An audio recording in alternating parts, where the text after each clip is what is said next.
ان الحمد للہ والصلاة والسلام علی نبیہ۔ سورہ بقرہ نے جس گائے کے واقعے کا ذکر کیا اس میں انشاءاللہ کہنے کی اہمیت اور فضیلت کیا ہے،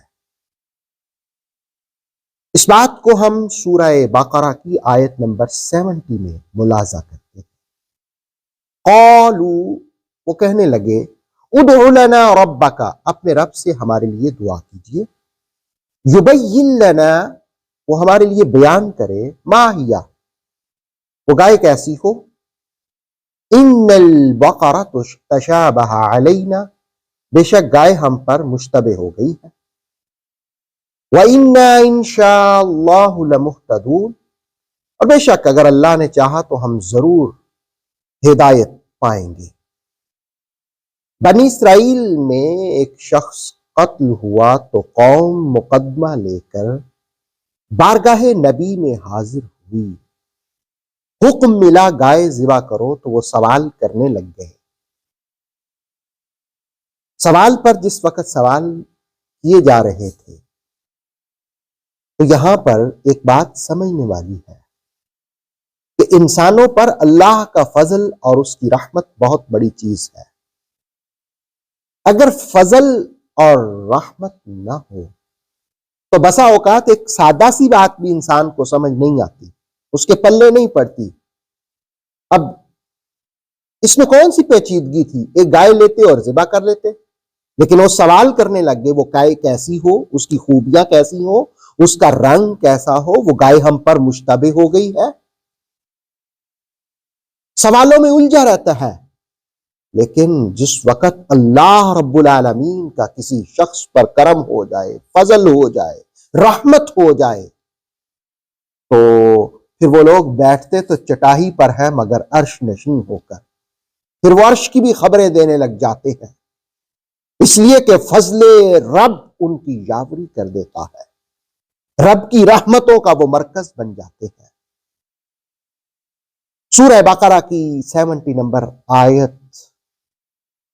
میں اہم بات جو ہم سیکھ سکتے ہیں وہ یہ کہ انشاءاللہ کہنا، اگر اللہ نے چاہا، اللہ پر اعتماد، اللہ پر یقین، اللہ رب العالمین کو فراموش نہ کرنا، اپنے معاملات میں اس کو یاد رکھنا۔ مسلم شریف کی ایک حدیث کا مفہوم یہ ہے کہ ایک نبی نے کہا تھا کہ میں اپنی ساری ازواج کے پاس جاؤں گا اور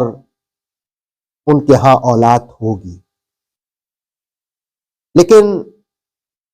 وہ تشریف بھی لے گئے، لیکن ایسا نہ ہوا، اگر کہیں ہوا بھی تو وہ بھی نامکمل۔ اس پر رسول کریم صلی اللہ تعالی علیہ وسلم نے فرمایا کہ اگر وہ یہ کہتے انشاءاللہ، اگر اللہ نے چاہا، تو پھر جو انہوں نے کہا تھا وہ ہو جاتا۔ اس کا مطلب یہ ہے کہ انسان اپنے ارادے کا عزم کرے، ارادہ کرے، تو اس وقت اللہ کی مدد شامل کر لینی چاہیے۔ جس وقت بنی اسرائیل کو بھی سمجھ آ گئی کہ بہت زیادہ سوال کرنے مناسب نہیں تھے، پھر انہیں خیال آیا کہ ہم اب کہیں انشاءاللہ لمہتدون، اگر اللہ نے چاہا تو وہ ضرور ہدایت پائیں گے۔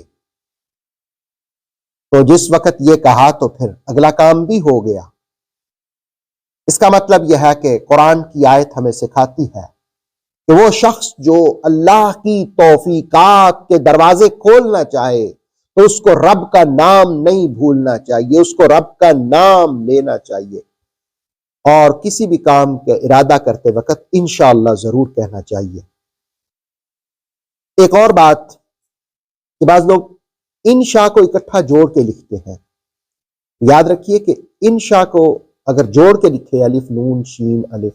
تو یہ مناسب نہیں ہوتا، اس کا معنی کوئی اور بنتا ہے۔ اس کو لکھنے کا طریقہ یہ ہے کہ ان کو الگ لکھا جائے، شاء الگ اور اللہ الگ، انشاءاللہ۔ اللہ رب العالمین ہمیں کتاب مجید کا فہم نصیب فرمائے اور